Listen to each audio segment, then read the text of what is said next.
Seorang pria ditemukan meninggal dunia di dalam mobil setelah mengalami kecelakaan lalu lintas tunggal di Flyover Brian, Sabtu tanggal 2 Oktober tahun 2021. Satu di antara warga yang ada di lokasi, Edo, menjelaskan pria itu awalnya mengendarai mobil Xenia BK 1972 JW. Lalu tiba-tiba menabrak trotoar flyover ke arah kiri. Kondisi pria itu sudah terkapar dengan wajah yang sudah pucat. Pria tua itu pun diduga kena serangan jantung dan sekarang sudah dilarikan ke rumah sakit Imelda oleh pihak keluarga.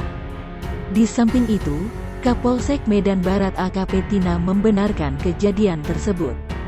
Adapun nama korban M. Fauzi Yuliawan, warga dari Kecamatan Medan Deli.